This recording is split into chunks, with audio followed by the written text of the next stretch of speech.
When we talk about the Hand of the King, most fans immediately think of Ned Stark, the honorable Northern Lord dragged into the Viper's nest of King's Landing.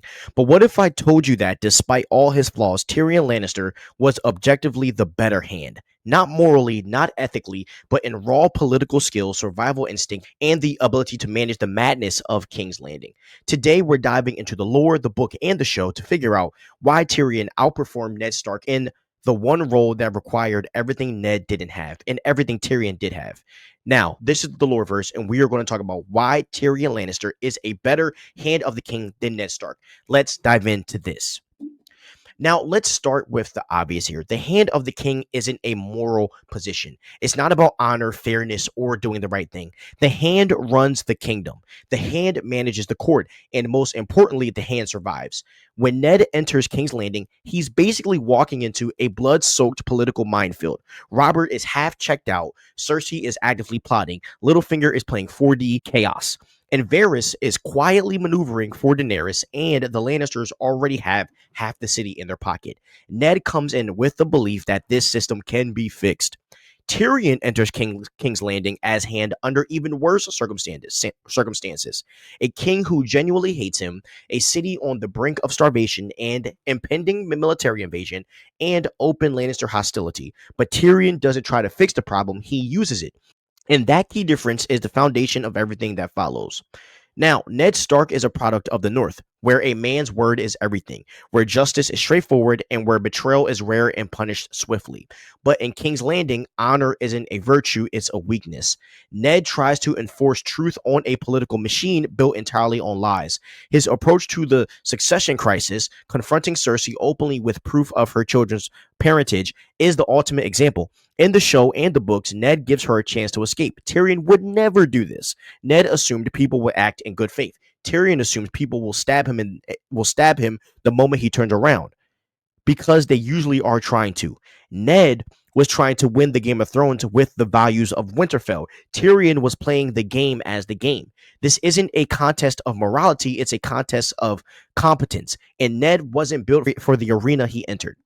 Tyrion's handship does something Ned never got a chance or never had the ability to do. He governs. Let's run through Tyrion's resume because it's wild how much he accomplishes in such short time. Now, in the books and the show, Tyrion cleans out the small council of spies and double agents. He outsmarts Varys' intelligence network using the three marriage tests. He immediately identifies and reverses Littlefinger's financial disasters. He cuts through Lancel's manipulation of Cersei. He strengthens the city's defenses. He negotiates with the clans of the Vale. He secures allies by understanding people's insecurities, not their titles.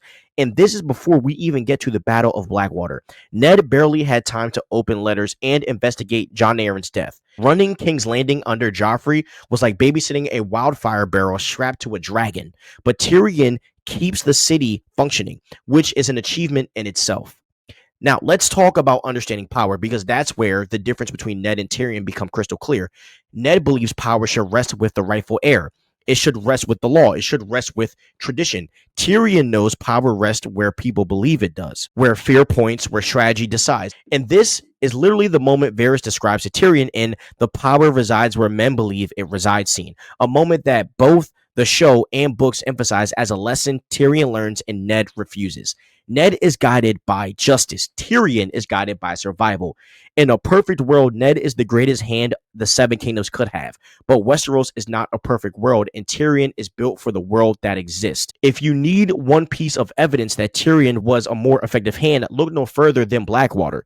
The Battle of Blackwater Bay is the moment when Tyrion protects the capital. He out-strategizes Stannis Baratheon. He keeps Joffrey's regime from collapsing and literally saves the throne his father later takes credit for. And Tyrion's wildfire strategy is one of the most brilliant military decisions in the entire series. Book Tyrion goes even further, commanding the chain across the bay using feints, traps, and psychological warfare. Meanwhile, Ned's military strategy in King's Landing consisted of trusting frickin' Littlefinger.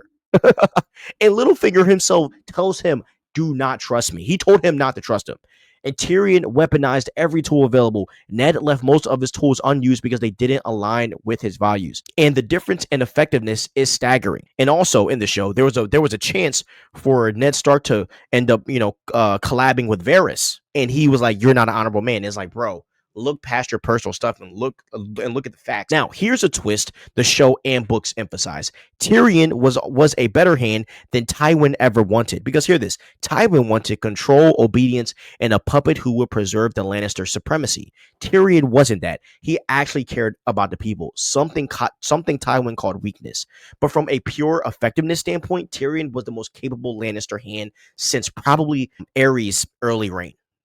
Ned wasn't built for this job, Tyrion was. And that is why Tyrion hated him for succeeding where he himself often failed, managing chaos, public perception, and politics all at once. Now, does this make Tyrion a better man than Ned? Absolutely not. Ned died a hero. Tyrion lived a survivor. Ned refused to bend. Tyrion bent until he almost broke. Ned protected his daughters with honor. Tyrion protected the city with cunning. Ned is the moral backbone of the entire story. Tyrion is the political backbone of the early reign. Both were necessary and both shaped history, but only one of them actually succeeded in the role. From a pragmatic, political, and administrative standpoint, Tyrion Lannister was undeniably the better hand of the king. So what do you guys think? Was Tyrion truly better, or did the game simply eat Ned alive before he ever had a chance? Let me know in the comments, and if you enjoyed this dive into the Westerosi politics, make sure to like, subscribe, and ring that bell for more Loreverse breakdowns. Stay crispy, and peace out.